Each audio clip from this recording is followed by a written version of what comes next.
کہ مسلمانوں کو کمزور اور مظلوم لوگوں کی خاطر جہاد کرنا چاہیے۔ باقاعدہ اللہ تعالیٰ نے اس کا حکم سورہ نساء کی پچھلے بیان کی کچھ آیتوں میں نازل فرمایا۔ اس کے علاوہ بات ہوئی اہل ایمان اللہ سبحانہ تعالیٰ کے راستے میں لڑتے ہیں اور کفار شیاطین کے راستے میں لڑتے ہیں، اس پہ بات ہوئی۔ آج یہیں سے آگے شروع ہوگا۔ تو یہاں کے اوپر پہلی بات تو جو ہوئی وہی کیا کہ تمہیں جو کوئی اچھائی پہنچتی ہے تو وہ صرف اللہ سبحانہ تعالیٰ کی طرف سے پہنچتی ہے۔ کوئی اچھائی بھی کی ہے اگر تو وہ بھی اللہ کی توفیق کی وجہ سے کرے، ورنہ بندے کے بس کی بات نہیں ہے کہ کوئی نیکی بھی کر سکے۔ لہٰذا کوئی بندہ اس خوش فہمی میں نہ رہے کہ وہ بہت نیک وکار ہے اور اچھا ہے، صالح ہے، تو اس کی وجہ سے جو ہے وہ اس کے ساتھ بھلائی والا معاملہ ہے۔ یہ بات تو پکی ہے بھائی، گناہوں کا زندگی کے اوپر اثر ہوتا ہے، یہ بات تو پکی ہے۔ جیسے نیکیوں کا بھی ہوتا ہے، ایسا نہیں ہے، نیکیوں کا بھی اثر ہوتا ہے۔ مشکل ہی مشکل ہے، کیا کریں؟ ہم نے کہا بھائی گناہوں کو چھوڑ دو تو مشکل آسانی میں بدل جائے گی، ورنہ یقین مانے وہ جو دنیا کا ابھی ریچسٹ ترین بندہ ہے نا، مشکل میں تو وہ بھی ہے۔ مشکل میں تو کون نہیں ہے؟ پیسوں سے مسئلہ حل ہوتا تو کیا ہی بات تھی زندگی کی۔ تو پوری کوشش کی جائے اپنی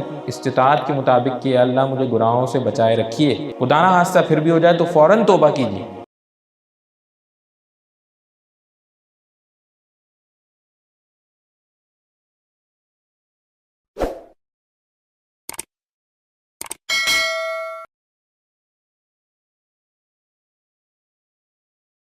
السلام علیکم۔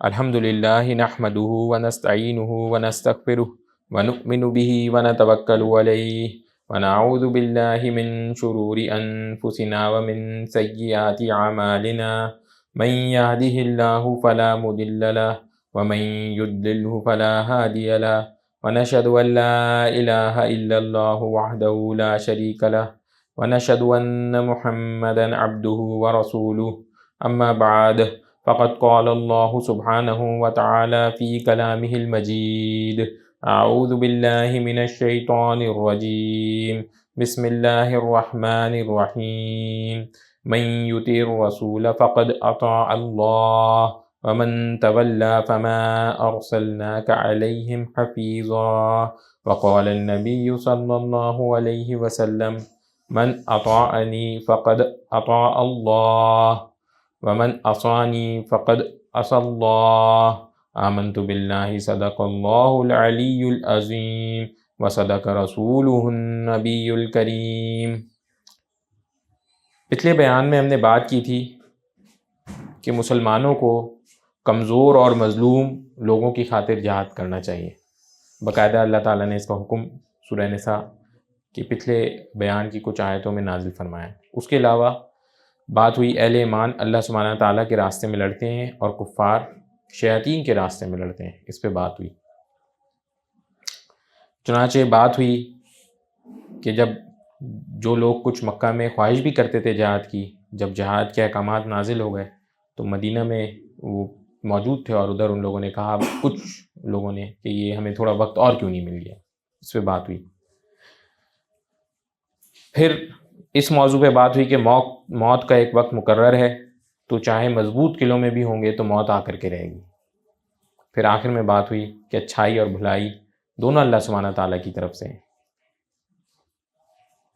جبکہ کچھ مسلمانوں نے، منافقین نے یوں کہا کہ بھلائی جو پہنچتی ہے اللہ تعالیٰ کی طرف سے اور جو برائی پہنچتی ہے نعوذ باللہ نبی کریم صلی اللہ علیہ وسلم کی طرف سے۔ تو جس پہ اللہ سبحانہ تعالیٰ نے جواب دیا تھا کہ نہیں، بھلائی اور برائی دونوں اللہ سبحانہ تعالیٰ کی طرف سے۔ آج یہیں سے آگے شروع ہوگا۔ اس کی اگلی آیت، اس کا ترجمہ، تمہیں جو کوئی اچھائی پہنچتی ہے تو صرف اللہ سبحانہ تعالیٰ ہی کی طرف سے ہوتی ہے، اور جو کوئی برائی تمہیں پہنچتی ہے تو وہ تمہارے اپنے اعمال کے سبب سے ہوتی ہے، اور یہ پیغمبر صلی اللہ علیہ وسلم ہم نے آپ کو لوگوں کے پاس رسول بنا کر بھیجا ہے، اور اللہ سبحانہ تعالیٰ اس بات کی گواہی دینے کے لیے کافی ہے۔ تو یہاں کے اوپر پہلی بات تو جو ہوئی وہی کیا کہ تمہیں جو کوئی اچھائی پہنچتی ہے تو وہ صرف اللہ سبحانہ تعالیٰ کی طرف سے پہنچتی ہے۔ اب یہ ایک بہت ہی اہم بات ہے جو سمجھنے کی ہے۔ کوئی بندہ، اکثر لوگ یہ سمجھتے ہیں کہ جی ہم نے فلانا نیک کام کیا ہوگا یا ہم نے کچھ ایسا کیا ہوگا تو جس کی وجہ سے ہمارے ساتھ یہ اچھا معاملہ ہو رہا ہے۔ ایسا نہیں ہے۔ کوئی اچھائی بھی کی ہے اگر تو وہ بھی اللہ کی توفیق کی وجہ سے کرنی، ورنہ بندے کے بس کی بات نہیں ہے کہ کوئی نیکی بھی کر سکے۔ تو چنانچہ حدیث میں آتا ہے باقاعدہ کہ نبی کریم صلی اللہ علیہ وسلم نے فرمایا، تم میں سے کسی شخص کو اس کا عمل جنت میں نہیں لے جائے گا۔ تو پوچھا، صحابہ نے پوچھا، اللہ تعالیٰ کے رسول صلی اللہ علیہ وسلم آپ کو بھی نہیں، آپ صلی اللہ علیہ وسلم نے فرمایا مجھے بھی نہیں، مگر یہ کہ میرا رب مجھے اپنی رحمت میں چھپا لے۔ تو کوئی اپنے اعمال کی وجہ سے جنت میں نہیں جانے لگا، اللہ سبحانہ تعالیٰ کی رحمت، یہی اللہ تعالیٰ نے اس میں بتائی یہ بات کہ جو اچھائی پہنچتی ہے اللہ سبحانہ تعالیٰ کی طرف سے۔ ہاں اس میں سمجھنے کی بات کیا ہے کہ ہم جتنی ہمارے اندر توفیق ہے، ہمارے اندر استطاعت ہے، ہم اس کے حساب سے نیک عمل کریں، ہم محنت کریں، مگر یہ نہ سمجھ جائیں کہ یہ کافی ہے، یہ نیک عمل وجہ ہے میری کامیابی کا۔ ایک چھوٹی سی اگزامپل ہے، وہ کسی نے کہا کہ یہ ایک آنکھ جو ہے نا، اس یہ آنکھ جس سے ہم دیکھتے ہیں ایسی بنائی نہیں جا سکتی۔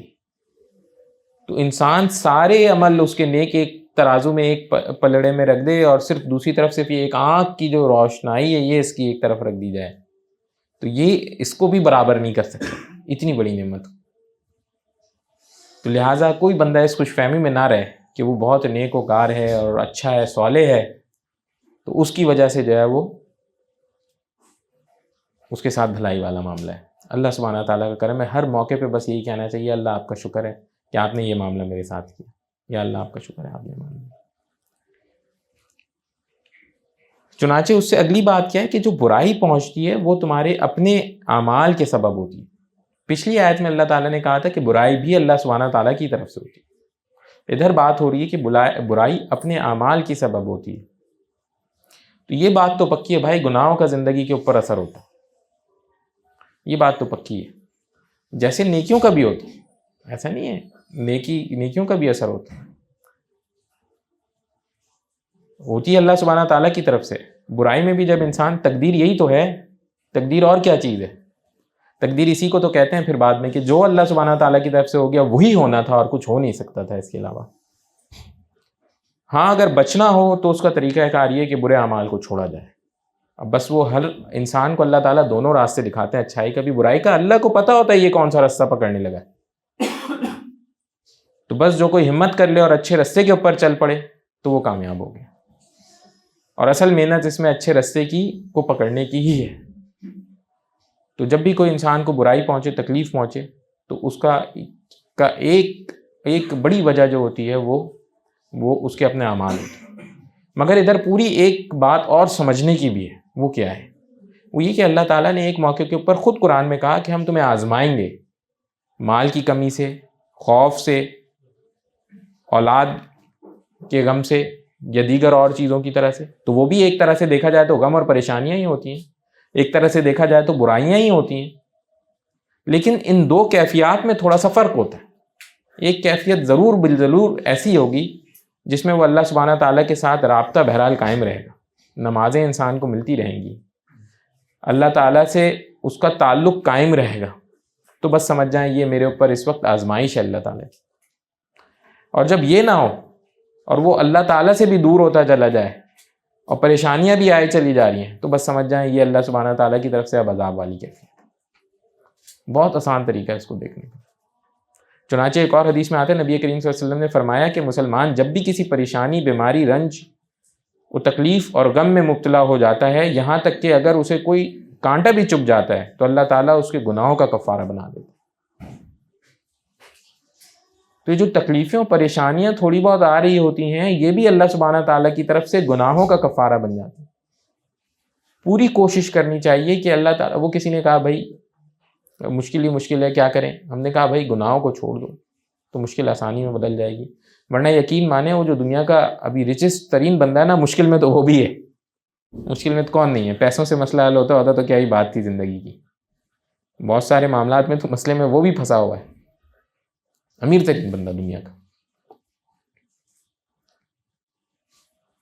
تو بھائی بات سادی سادی سی ہے، ہمارے لیے اگر سمجھنے کی کوئی چیز ہے وہ تو اتنی ہے، کیا نیکی کرتے ہیں بہت اچھی بات ہے، اس پہ غرور تکبر نہ کیا جائے، اللہ سبحانہ تعالیٰ کی طرف اس کو منسوب کر دیا جائے کہ اللہ تعالیٰ کے کرم کی وجہ سے یہ توفیق مل جاتی ہے۔ گناہ خدا نہ آستہ کرتے ہیں تو فوراً رک جایا جائے، بچا جائے، اپنے آپ کو بچایا جائے، اس بات کو جانا جائے کہ اللہ تعالیٰ نے کہا ہے کہ یہ جو ہے نا پلٹ کے زندگی میں آئے گا ضرور، تو پوری کوشش کی جائے اپنی استطاعت کے مطابق کہ اللہ مجھے گناہوں سے بچائے رکھیے، خدا نہ خواستہ پھر بھی ہو جائے تو فوراً توبہ کیجیے، فوراً رجوع کیجیے کہ اللہ مجھے معاف فرما دیجیے، مجھ سے غلطی سے ہو گیا، یا غلطی سے نہیں بھی ہوا، بس مجھ سے ہو گیا ابھی، اب مجھے معاف کر دیں، تو اللہ تعالیٰ بڑے غفور رحیم ہے، توبہ کرنے والے کو معافی مانگنے والے کو معاف فرماتے ہیں۔ پھر اللہ تعالیٰ نے اسی آیت میں کہا، اور ہم نے آپ کو رسول بنا کر بھیجا ہے، پیغام پہنچانے والا بنا کر بھیجا ہے، اور اللہ تعالیٰ اس پہ گواہ کافی ہیں، اللہ تعالیٰ اس پہ گواہ کافی ہے۔ نبی کریم صلی اللہ علیہ وسلم کا کام تھا یہ پیغام پہنچانا، پہنچا سو ہم تک بھی پہنچا۔ ہم لوگوں کا بھی کام اول درجے میں یہی ہے کہ اس کو پہنچائیں، آگے تک پہنچائیں۔ اس سے اگلی آیت، اس کا ترجمہ، جس نے رسول صلی اللہ علیہ وسلم کی اطاعت کی، حقیقت میں اس نے اللہ سبحانہ تعالیٰ کی اطاعت کی، اور جو منہ پھیر لے تو نبی کریم صلی اللہ علیہ وسلم، ہم نے آپ کو ان پر نگران بنا کر نہیں بھیجا۔ سبحان اللہ۔ بھائی یہ بالکل واضح رہے یہ بات کہ پہلی چیز تو اطاعت نبی کریم صلی اللہ علیہ وسلم کی لازم ہے۔ کچھ لوگ اس میں غلط فہمی کا شکار ہے۔ نبی کریم صلی اللہ علیہ وسلم کی ساری باتوں کو بجا لانا یہ بالکل ویسے ہی ضروری ہے جیسے قرآن کی بھی باتوں کو بجا لانا، ورنہ بات ہی نہیں بنی پوری، کسی طرح سے کوئی کسی غلط فہمی میں نہ جائے۔ اور الگ الگ درجے دیے نبی کریم صلی اللہ علیہ وسلم کو فالو ہی تبھی ہو سکتے ہیں، وہ جب قرآن فالو ہی تبھی ہو سکتا ہے جب نبی کریم صلی اللہ علیہ وسلم کو فالو کیا جائے۔ قرآن کے اندر نماز پڑھنے کا طریقہ تو نہیں بتایا گیا، نماز پڑھنا بتایا گیا کہ نماز پڑھو، اب پڑھنی نبی کریم صلی اللہ علیہ وسلم کے بتائے ہوئے طریقے پر ہے، بالکل آسان سی بات ہے۔ اب ہر اہم بات جو نبی کریم صلی اللہ علیہ وسلم کی ہے، جو مفتیان حضرات کہتے ہیں، جو جس کے فقہ میں ہے وہ اس کو فالو کریں۔ پھر ایک اور بات بہت خوبصورت بتائی گئی، کیا نبی کریم صلی اللہ علیہ وسلم کو صرف احکامات پہنچانے والا بنا کے بھیجا گیا، لوگوں کے اوپر دروگا، یعنی آپ یوں کہہ لیں کہ ایک طرح سے نگران نہیں بنایا۔ کچھ جگہوں پہ تو انسان نگران ہوتا ہے، جیسے بیوی بچوں کا معاملہ ہو، ماتحت لوگوں کا معاملہ ہو، حاکم کے لیے رعایا ہے، ہر موقع کے اوپر نہیں ہے، مگر اب کوئی کسی اور کے بیوی بچوں کا نگران نہیں ہے اس طرح سے، وہ اپنے شوہر خود ہے۔ اور اسی طرح سے یہاں پر جو بات ہوئی کہ احکامات پہنچا دیے گئے، اب یہ ہے کہ ان کا ماننا صحیح اور غلط کو ماننا یہ ان کے اوپر ہے، لیکن جو ایک بار مان لے گا اس کو اب دین میں پورا داخل ہونا ہوگا، دین کے سارے احکامات حدود اس کے اوپر نافذ ہوں گے۔ اب اگر کوئی گناہ کرتا پھر رہا ہے اور بولے کہ جی ہم نگرانی ہماری ذمہ داری نہیں ہے کیونکہ ایسے بات ہے، تو یہ بات غلط ہے۔ پھر جو وقت کے حاکم ہے، حکمران ہے، یہ ان کی ذمہ داری ہے کہ اللہ تعالیٰ کے قانون کو بھی قائم کریں۔ پھر یہ قانون اور اللہ تعالیٰ کے حدود کو تجاوز کرنے والی بات ہے۔ چنانچہ ایک حدیث میں آتے نبی کریم صلی اللہ علیہ وسلم نے فرمایا، جس نے میری اطاعت کی اس نے اللہ تعالیٰ کی اطاعت کی، اور جس نے میری نافرمانی کی اس نے اللہ تعالیٰ کی نافرمانی کی۔ واضح ہے۔ تو جتنی محنت انسان کو قرآن پاک پڑھنے کی، سمجھنے کی، عمل کرنے کی کوشش کرنی چاہیے، اتنی ہی محنت نبی کریم صلی اللہ علیہ وسلم کی حدیثوں کو، سنتوں کو بھی پڑھ کر سمجھنے کی، اس کے اوپر عمل کرنے کی کوشش کرنی چاہیے۔ اس سے اگلی آیت، اس کا ترجمہ، اور یہ منافق لوگ سامنے تو اطاعت کا نام لیتے ہیں، مگر یہ آپ کے پاس سے باہر جاتے ہیں تو ان میں سے ایک گروہ رات کے وقت آپ کی باتوں کے خلاف مشورے کرتا ہے، اور یہ رات کے وقت جو مشورے کرتے ہیں اللہ سبحانہ تعالیٰ سب لکھ رہے ہیں، لہٰذا آپ ان کی پرواہ مت کریں اور اللہ سبحانہ تعالیٰ پر بھروسہ رکھیں، اور اللہ سبحانہ تعالیٰ آپ کی حمایت کے لیے بالکل کافی ہے۔ سبحان اللہ، یہ بھی ایک بہت ہی خوبصورت آیت ہے۔ چنانچہ منافقین، جو رئیس المنافق تو نبی کریم صلی اللہ علیہ وسلم کے بالکل پیچھے کھڑے ہو کے نماز پڑھتے تھے، سوچیں آپ، اور تھے منافق، دل میں اندر سے نہیں ایمان لائے ہوئے تھے، پیچھے کھڑے ہو کے نماز پڑھتے تھے نبی کریم صلی اللہ علیہ وسلم کے۔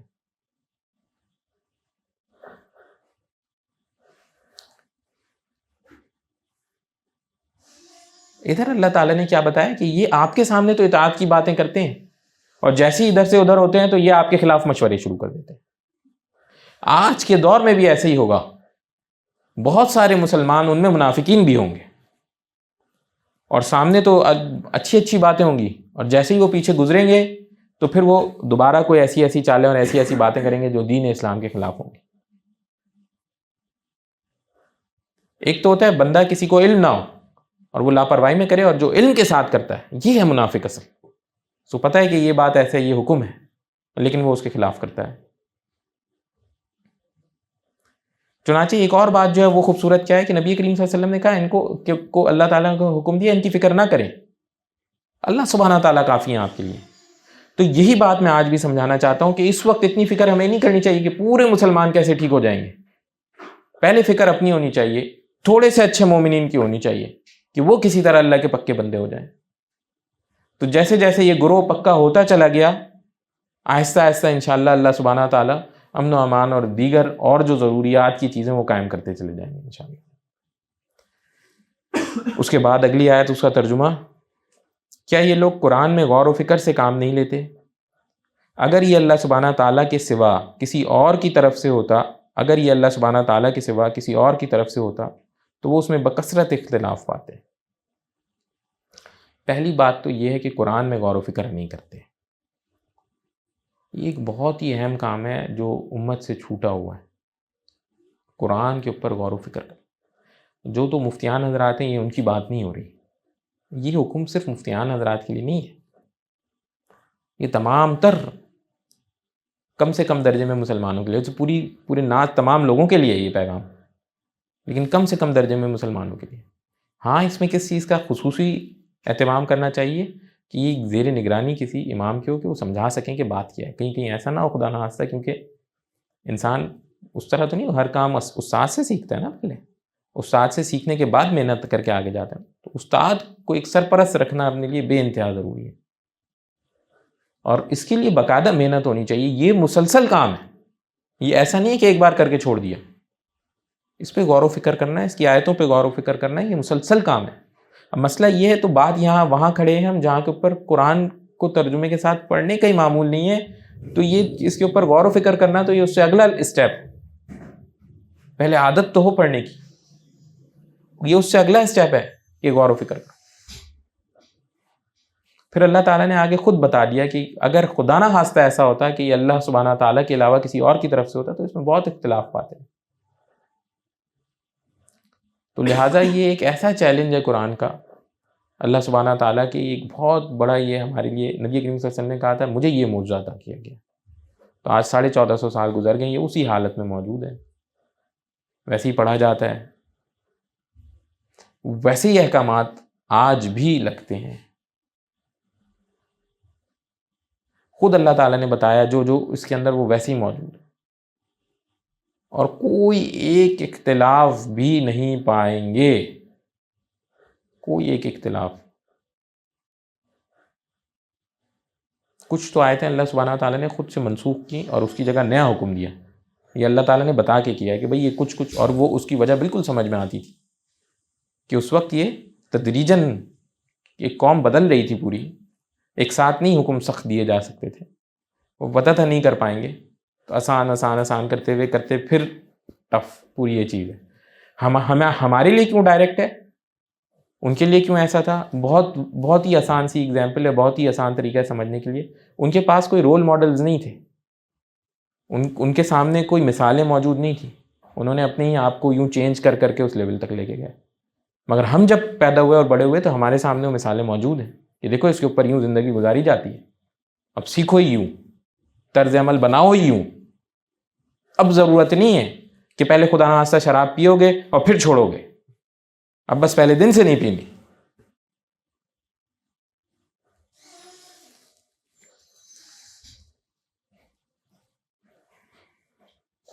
چنانچہ اللہ سبحانہ تعالیٰ کہتے ہیں کہ وہ جو مشورے آپ کے خلاف کرتے ہیں وہ سب لکھے جا رہے ہیں. تو لہٰذا آج بھی کہیں کسی مجلس میں خدا نخواستہ دین اسلام کے خلاف بات ہوتی ہو، امت مسلمہ مومنین کے خلاف بات ہوتی ہو، کوشش کرنا چاہیے فوراً ایسی مجلس سے اٹھ جائیں. اگر روکنے کی صلاحیت نہیں رکھتے ہرگز نہ بیٹھیں، فضول میں سننے والوں میں بھی نام آئے گا. اٹھ جائیں کہ نہیں، ہم اللہ سبحانہ تعالیٰ کے خلاف کوئی بات نہیں سنیں گے. یہ ایمان کا تقاضا ہے. جس کا ایمان سب سے مضبوط ہو روک لے گا، اٹھ کے کھڑا ہو کے روک دے گا ہاتھ، نہیں یہ بات نہیں ہوگی. اگلی آیت اس کا ترجمہ، اور جب ان کو کوئی بھی خبر پہنچتی ہے چاہے وہ امن کی ہو یا خوف پیدا کرنے والی ہو تو یہ لوگ اسے تحقیق کیے بغیر پھیلانا شروع کر دیتے ہیں. اور اگر یہ اس خبر کو رسول اللہ صلی اللہ علیہ وسلم کے پاس یا اصحاب اختیار کے پاس لے جاتے تو ان میں سے جو لوگ اس کی کھوج نکالنے والے ہیں وہ اس کی حقیقت معلوم کر لیتے. اور مسلمانوں، اگر اللہ سبحانہ تعالیٰ کا فضل اور اس کی رحمت تم پر نہ ہوتی تو تھوڑے سے لوگوں کو چھوڑ کر باقی سب شیطان کے پیچھے چلنے لگ جاتے. اب یہ اتنی اہم بات ہے آج کے دور میں، تو دیکھا جائے تو اس آیت کے ترجمے کے اوپر تو بالکل ہی بہت ہی تھوڑے سے لوگ عمل کرتے ہوں گے. کیا ہے کہ تمہارے پاس کوئی بھی خبر پہنچے تو اس کی پہلے تحقیق کرو بھائی، پھر اس بات کو آگے پہنچاؤ، ورنہ آگے نہ پہنچاؤ، ورنہ آگے نہ پہنچاؤ۔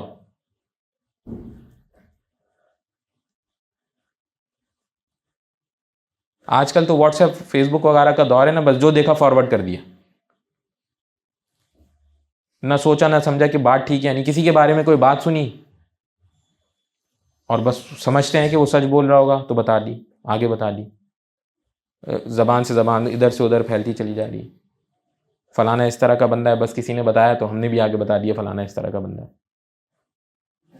اس کا شان نزول یہ تھا کہ حضرت عمر رضی اللہ عنہ کو خبر پتہ چلی کہ نبی کریم صلی اللہ علیہ وسلم نے اپنی تمام ازواج کو طلاق دے دی، تو وہ فوراً پہنچے، مسجد پہنچے تو مسجد میں دیکھا کہ لوگ یہی باتیں کر رہے ہیں۔ نبی کریم صلی اللہ علیہ وسلم تھوڑا دور اپنے حجرے میں کسی موقع کے اوپر تشریف فرما تھے، وہاں پہنچے اور ان سے پوچھا، انہوں نے وہ کہا میں نے تو نہیں دی۔ پھر وہ واپس گیا، جا کے سبوں کو بتایا کہ بھئی یہ کیسے تم لوگ باتیں کر رہے ہو، کیا باتیں کر رہے ہو، تو ساتھ ساتھ یہ آیتیں نازل ہوئی۔ تو یہ بات دماغ میں رکھی جائے، کوئی ضروری نہیں کہ خبر آگے تک پہنچائی جائے، جب تک بالکل آپ کو یقین نہ ہو جائے کہ یہ بات سچ ہے، آگے نہ پہنچائیں کسی خبر کو۔ یہ اپنی ذمہ داری سمجھے، مومن کی ذمہ داری ہے اللہ کے تمام احکامات کو بجا کے لانا، یہ اللہ کا حکم ہے، بجا کے لائیں۔ اپنے کسی لیڈر کے بارے میں کوئی بات سنی، کسی اپوزیشن لیڈر کے بارے میں کوئی بات سنی، نہ شروع ہو جائیں کہ ہم فوراً پہنچا دیتے ہیں آگے، ہم اس کو بتا دیتے ہیں، ہم اس کو بتا دیتے ہیں۔ آپ کے پاس تحقیق کا وہ ذریعہ موجود نہیں ہے تو نہ کریں، بالکل نہ پڑھیں۔ ہاں لیکن اگر کسی چیز کے اوپر آپ کو واضح ہو جائے، کسی کو فلانے کو سزا ہو گئی کسی گناہ کے اوپر، حکومت نے سزا دے دی، قانون کے مطابق ججز نے سزا دے دی، کوئی معاملہ ہو گیا، اب بھلے وہ صحیح ہے غلط ہے اب بتا دیں، کیونکہ یہ آپ کو پتہ ہی یہ ہو گیا ہے۔ اب ہم کیا کریں بھائی، وہ ان کا کام تھا عدل انصاف کرنا، یہ کام کیا، جو کام کیا وہ بتا دیں یہ کام کیا بھائی۔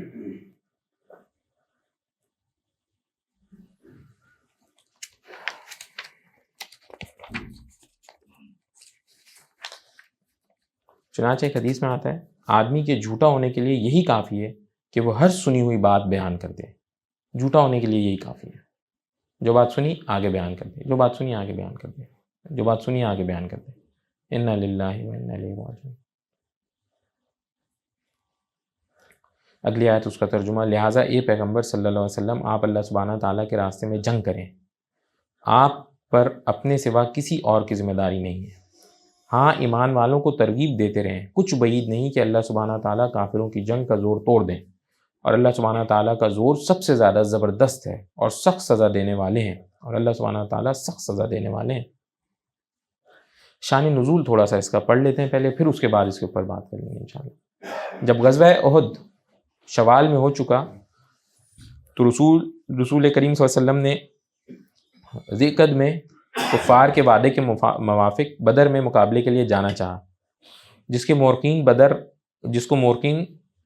بدر صغریٰ یعنی چھوٹی غزوہ بدر کے نام سے تعبیر کرتے ہیں۔ جنگ احد میں ایسا ہوا تھا کہ جب وہ، شاید آپ لوگوں کو یاد ہو جب ہم اس کے بارے میں بات ہو رہی تھی، تو جو بعد میں مسلمان ہو گئے ان کے سفیان رضی اللہ عنہ، تو انہوں نے یہ کہا تھا کہ ہم دوبارہ اس موقع کے اوپر آ کے جنگ کریں گے، تو یہ اس جنگ کی بات ہو رہی ہے۔ تو جب یہ بات ہوئی تو کیا ہوا، اس وقت بعض لوگوں نے تازہ زخمی ہونے کی وجہ سے، تھوڑا سا ہی ٹائم گزرا تھا جنگ احد کو ہونے کی وجہ سے، اور بعض نے افواہیں خبروں کی وجہ سے جانے سے کچھ سوچ فکر سے کام لیا، یعنی راضی نہیں ہوئے جانے کے لیے۔ کچھ افواہیں بھی پھیلی ہوئی تھی کہ بھئی وہ انہوں نے بہت بڑا قافلہ جمع کر لیا اور اس طرح کی باتیں، تو کچھ نے ان وجہوں سے جانے سے سوچ کر کام لیا۔ تو اس پر اللہ تعالیٰ نے آیت نازل فرمائی جس میں رسول کریم صلی اللہ علیہ وسلم کو یہ ہدایت کی گئی کہ اگر یہ کچے مسلمان لڑائی سے ڈرتے ہیں تو یہ رسول صلی اللہ علیہ وسلم آپ تنہا اپنی ذات سے جہاد کرنے میں مت ڈریں، اور اللہ تعالیٰ آپ کی مدد کریں گے۔ اس ہدایت کو پاتے ہی آپ صلی اللہ علیہ وسلم 70 ساتھیوں کے ساتھ بدر صغریٰ کے کو تشریف لے گئے، جس کا وعدہ ابو سفیان کے ساتھ غزوہ احد کے بعد ہوا تھا۔ حق تعالیٰ نے ابو سفیان اور کفار قریش کے دل میں رعب اور خوف ڈال دیا اور کوئی مقابلے میں نہ آیا، اور وہ اپنے وعدے سے جھوٹے ہوئے۔ اللہ تعالیٰ نے اپنے ارشاد کے موافق کافروں کی لڑائی کو بند کر دیا، اور رسول کریم صلی اللہ علیہ وسلم اپنے ساتھیوں سمیت سلامتی کے ساتھ واپس تشریف لے۔ تو کبھی کبھی یہ اتنا زیادہ رعب ڈال دیتے ہیں اللہ سبحانہ تعالیٰ دشمنوں کے دل میں۔ ارادہ ہوا وہ گئے، 70 صحابیوں کے ساتھ بس گئے، وعدہ کیا تھا کہ ہم اس موقع کے اوپر جنگ کریں گے، پہنچ گئے، پہنچے تو ادھر سے آئے نہیں، وہ واپس آ گئے۔ اب آئے نہیں تو یہ بڑی بے عزتی کا کام ہو گیا، اور صرف بے عزتی اپنی جگہ، اس سے کمزوری بھی سامنے آ گئی کہ ان میں طاقت نہیں ہے مسلمانوں کا مقابلہ کرنے کی، مومنین کا مقابلہ کرنے کی۔ اور حکم کیا ہوا؟ اللہ تعالیٰ نے کہا اگر کوئی لوگ نہیں بھی آتے تو آپ اکیلے کھڑے ہو جائیں، آپ اکیلے کھڑے ہو جائیں، پھر وہ اللہ تعالیٰ آپ کے ساتھ ہیں۔ اور اصل کام اللہ تعالیٰ نہیں کرنا ہے، یہی بات میں نے پہلے بھی بتائی تھی، ابھی بھی یہی بات ایسے ہی ہے، اصل کام اللہ سبحانہ تعالیٰ نے کرنا ہوتا، تو ہمارا کام بس یہ ہے کہ ہم ارادہ کر لیں۔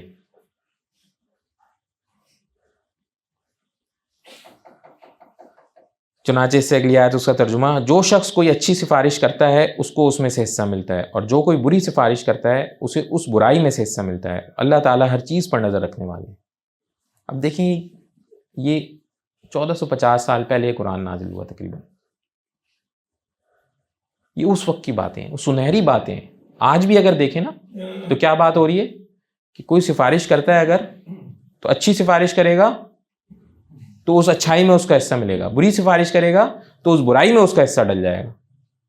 آج دیکھیں ہمارے جو اتنے سارے گورنمنٹ کے ادارے نا تباہ ہو رہے ہیں، اور وجہ کیا پتہ چلتا ہے؟ اس میں بندوں کی ضرورت تھی 40-50 تو رکھے ہوئے جی 400-500، فلانی حکومت کی سفارش پہ اتنے بندے رکھ لیے تو فلانی حکومت کی سفارش پہ اتنے بندے رکھ لیے، فلانی حکومت کی سفارش پہ اتنے بندے، اور یہ بھی نہیں دیکھا کہ ان کو کچھ آتا بھی ہے وہ کام یا نہیں۔ سفارش، لوگوں کا رونا ہی یہ رونا ہے۔ تو یاد رکھیں یہ اللہ نے صاف واضح بیان کر دیا، بھائی اگر آپ نے پڑھا نہیں ہے، سمجھا نہیں ہے، یہ مسئلہ آپ کا ہے۔ کل روڈ پہ سگنل توڑیں گے تو غلطی یہ نہیں کہ آپ نے پڑھا نہیں تھا، آپ کو گاڑی چلانے سے پہلے قانون سیکھ کر آنا چاہیے تھا، تو اب زندگی گزارنا شروع کر دیے۔ یہ قانون سیکھنا یہ آپ کی ہماری اپنی ذمہ داری ہے۔ ہم غلطیوں پہ غلطیاں کرتے جائیں اور بعد میں بولیں کہ ہمیں تو جی پتہ ہی نہیں تھا، تو اللہ سبحانہ تعالیٰ قیامت کے دن کہیں گے کہ اپنے کاموں میں تو بڑا دماغ چلتا تھا، اور جب یہ اللہ کی اور دین کی باتیں آ جاتی تھی تو بڑے بیوقوف بن جاتے تھے۔ تو بھائی غلط سفارش کسی صورت نہیں کرنی، سفارش کرنی ہے صحیح بندے کی سفارش کرنی ہے، ورنہ نہیں کریں، ورنہ نہیں کریں۔ ہر ادارے میں، ہر موقع پہ، ہر جگہ کسی بندے کو کوئی مشورہ دیں، خلوص کے ساتھ، ایمانت کے ساتھ اپنی پوری تحقیق کر لیں اور دے دیں، ورنہ نہ کریں۔ اس کی وجہ سے ایک اللہ والے ہیں، ان کا ایک قول تھا، کہتے ہیں میں کسی کی سفارش کرتا ہی نہیں ہوں۔ ان پوچھا بھائی کیوں نہیں سفارش کرتے، کیا وجہ ہے؟ کہنے لگے کہ اگرچہ تو خدا نہ خواستہ غلط نکل آیا تب تو میں سراسر گناہ میں شامل ہو گیا، کہنے لگے اگر صحیح بھی نکلا تو میری وجہ سے رکھنے والے کو کوئی پتہ نہیں، دل میں خیال یہ آئے اور اس کو کوئی تھوڑی تکلیف ہو کہ کہنے والے بڑے اللہ والے اور مجھے رکھنا ہی پڑے گا، تو یہ خیال اور سوچ بھی اگر کسی کے دل میں میری وجہ سے تکلیف کا باعث بنتا ہے تو بہتر ہے کہ میں سفارش ہی نہ کروں، تاکہ اس والے جرم سے بچا رہوں۔ تو ایک حدیث میں آتا ہے نبی کریم صلی اللہ علیہ وسلم نے فرمایا بھلائی کی طرف رہنمائی کرنے والا ثواب میں بھلائی کرنے والے کی طرح ہے۔ چنانچہ یہ بات بالکل ضروری ہے کہ اگر کوئی بندہ بھلائی میں لوگوں کی مدد کرتا ہے اور بھلائی میں آگے بھیجتا ہے تو اس کو بھلائی کا ثواب ضرور ملتا ہے، ساتھ ساتھ بھلائی کا ثواب ضرور ملتا ہے۔ اس کے لیے محنت کرنی چاہیے، دیکھنا چاہیے کہ ہاں بھائی میں صحیح بندے کو کر رہا ہوں یا نہیں، کسی کو جس کو ریکمینڈ کر رہا ہوں وہ صحیح بندہ ہے یا نہیں۔ ایک اور حدیث میں آتا ہے نبی کریم صلی اللہ علیہ وسلم کے پاس جب کوئی ضرورت مند آتا تو آپ اپنے ہم مجلس لوگوں کی طرف متوجہ ہو کر فرماتے تم اس کی سفارش کرو تمہیں بھی اجر ملے گا، اور اللہ تعالیٰ اپنے نبی کی زبان پر جو پسند کرتے ہیں فیصلہ فرما دیتے ہیں۔ یعنی آپ کو یہ یقین ہے کہ اب یہ بندہ واقعی مستحق ہے، یہ بندے میں یہ صلاحیتیں ہیں، تو نبی کریم صلی اللہ علیہ وسلم نے ایک مجلس میں اپنے صحابہ سے کہا کہ آپ لوگ کہیں اس کی کوئی سفارش کرے کوئی بندہ، تو سفارش کرنے والے کو پھر ثواب ملے۔ مگر ہمارا معاملہ، یہ بات بالکل یاد رہے کہ اس وقت الٹا ہے، ہمارا معاملہ اس وقت الٹا ہے۔ اگر ایسا نہ ہوتا، سیدھا ہوتا، تو سارے ادارے منافع میں ہوتے بھائی۔ وہی پی آئی اے جو پرائیویٹ کمپنیز جہاز اڑا رہی ہیں وہ منافع میں چلتے ہیں، جو حکومت چلا رہا ہے وہ خسارے میں چلا رہا ہے۔ دیگر اور ادارے ساروں کا یہی حال ہے، 19-20 اپنی سورس ہے تو وہ کام کسی اور طرح بن جاتا ہے، سورس نہیں ہے تو بس پھر وہ کام ہی نہیں کر کے دیتے۔ ایک فلانے صاحب بتا رہے تھے، وہ کہنے لگے کہ جی وہ پیسے مانگتے ہیں کسٹم والے، 6 مہینے سے میرا کنٹینر رکھا ہوا، میں دینا نہیں چاہتا پیسے، کہ رشوت میں جائے گا. آخر میں تنگ آ کر کے وہ بیچارے نے اس نے دے دیے پیسے، کہہ رہے میرے پاس چارہ کوئی نہیں ہے، یہ تو پکی بات ہے نہیں چھوڑیں گے. انا للہ و انا الیہ راجعون. ہمارا سب سے بڑا مسئلہ یہ ہم کہتے ہیں ہم مسلمان ہیں، ہمارا عمل نہیں ہے اس پہ، اور یہ ہماری تباہی ہے، اور کوئی وجہ نہیں ہے، یقین مانے اور کوئی وجہ نہیں. بنی اسرائیلیوں کے لیے اللہ تعالیٰ نے من و سلوہ کا بندوبست کیا تھا، اور جانتے ہو کیا ہوتا تھا؟ وہ بس سوتے تھے، صبح اٹھتے تھے تو گھر کے سامنے پرندہ ہوتا تھا، اس کو پکڑ کے ذبح کرتے تھے اور کھا جاتے تھے. کل یہ محنت تھی. تو آج بھی اگر صحیح اللہ تعالیٰ کو کہ فرما بردار لوگ آ کھڑے ہو جائیں نا، تو اللہ تعالیٰ ان کو رزق یوں ہی گھر پہ پہنچا کے دیں. جتنے مسئلے مسائل ہیں وہ سارے یوں ہی حل کریں. تیل بھی پتہ نہیں کہیں سے نکال کے دیں تو کیا کریں، نہیں تو کوئی متبادل عطا فرما دیں.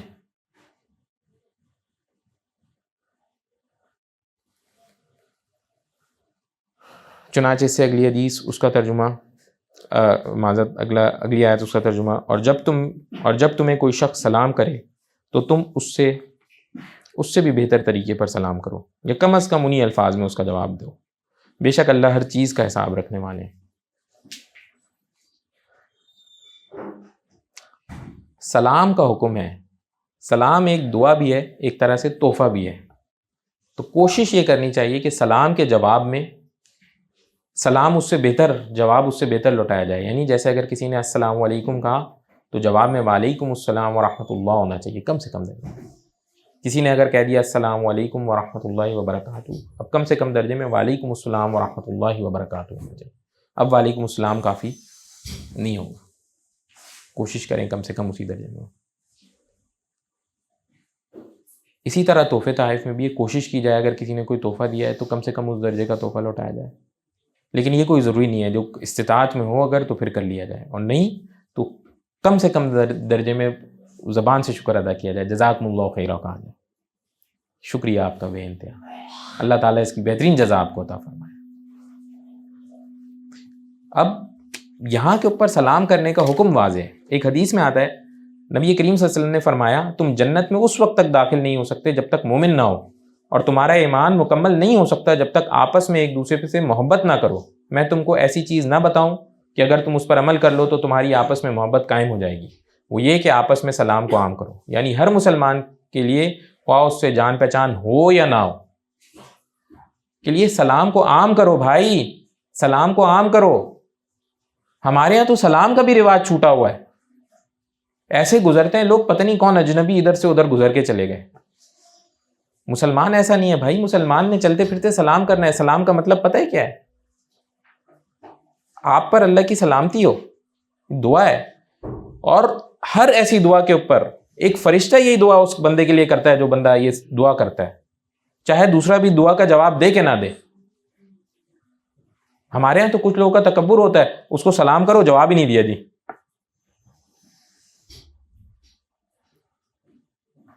انا للہ و انا الیہ، سلام کا جواب ہی نہیں دیا جا رہا. اور خود کئیوں بار خدا نہ خواستہ تھوڑے سے طبقے میں نیچے ہوں گے لوگ، سلام نہیں کریں گے اس کو، ڈائریکٹ ہاں بھائی ادھر آؤ یہ کام کرو.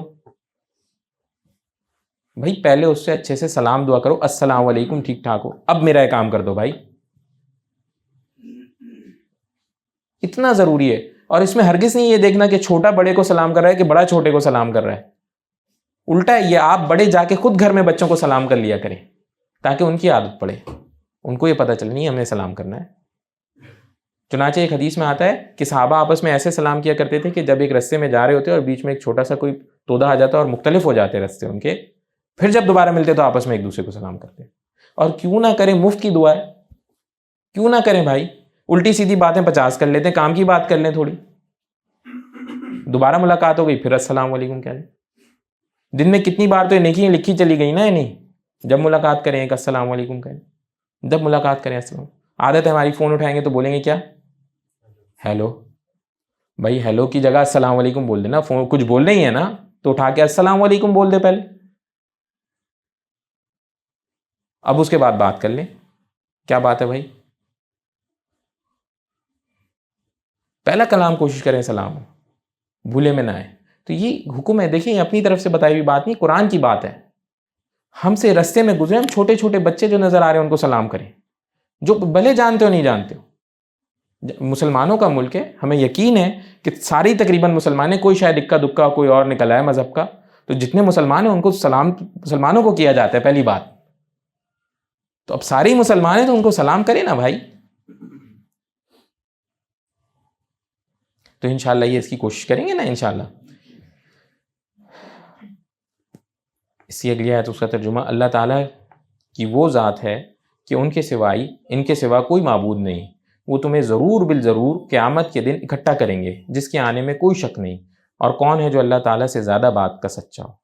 یہاں دو باتیں بھائی، دو باتیں. ایک پہلی بات تو یہ اللہ سبحانہ تعالیٰ ضرور بالضرور ہمیں قیامت والے دن جمع کریں گے. اور دوسری بات اللہ تعالیٰ نے کہا اللہ سبحانہ تعالیٰ سے سچا اور کوئی نہیں، کوئی نہیں. یہ پکی بات ہے، اللہ تعالیٰ کی صفت سچائی، ہر چیز حق، ہر چیز حق. انسانوں سے، ہم جیسے خطا کاروں سے جھوٹ بولا جا سکتا ہے، غلطی ہو سکتی ہے، اللہ سبحانہ تعالیٰ کی ذات سے نہیں. اور جمع کرنے والے ہیں، یہ پکی بات ہے، قریب ہے وہ وقت. تو بس اس کے اوپر پورا انشاءاللہ عزم کریں.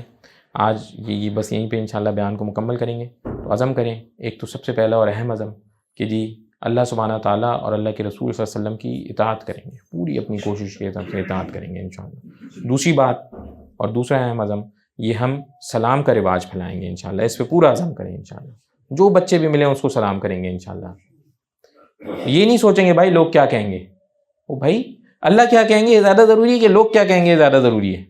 اللہ کیا کہیں گے بھائی، وہ کیا کہیں گے. تم یہ لوگوں کی وجہ سے رکے رہے، نہ تمہارا کچھ کرنا کرانا، نہ انہوں نے کچھ دینا دلانا. رزق بھی میں ہی دیتا تھا پہلے، ابھی بھی میں ہی دوں گا، بعد میں بھی میں ہی دوں گا. تو تم یہ کن کے چکروں میں لگے ہوئے تھے. اور پھر اس کے بعد عزم کریں گناہوں سے ہم بچیں گے، پوری کوشش کریں ہم گناہوں سے بچیں گے انشاءاللہ. اور آخری سب سے اہم نماز انشاءاللہ ہم پوری پکڑیں گے انشاءاللہ. عزم کریں اس کے اوپر. دعا کر لیتے ہیں. یا ارحم الراحمین یا ارحم الراحمین یا ارحم الراحمین. اللہم صلی علی محمد وعلی آل محمد کما صلیت علی ابراہیم وعلی آل ابراہیم انک حمید مجید. اللہم بارک علی محمد وعلی آل محمد کما بارکت علی ابراہیم وعلی آل ابراہیم انک حمید مجید. اللہم اعنی علی ذکرک و شکرک و حسن عبادتک. اللہم نزل نصرک، اللہم نزل نصرک، اللہم نزل نصرک. یا اللہ ہمارے گناہوں کو معاف فرما دیجیے. یا اللہ خوب اچھا سا قرآن پاک پڑھنے کی، سمجھنے کی، عمل کرنے کی توفیق عطا فرما دیجیے. یا اللہ فلسطین کے مسلمانوں کی خصوصی مدد فرمائیے. یا اللہ مسلسل وہاں جنگ ہے، یا اللہ کمزور لوگ ہیں، یا اللہ ان کی خصوصی فرشتوں سے مدد فرمائیے. یا اللہ رب العالمین مومنین کو بھی قوت بخشیے کہ وہ جائیں اور جا کر کے ان کی مدد کر سکیں. یا اللہ ہم تمام لوگوں کی تمام نیک جائز حاجات کو پورا فرمائیے. سبحان ربک رب العزت عما یصفون وسلام علی المرسلین والحمد للہ رب العالمین.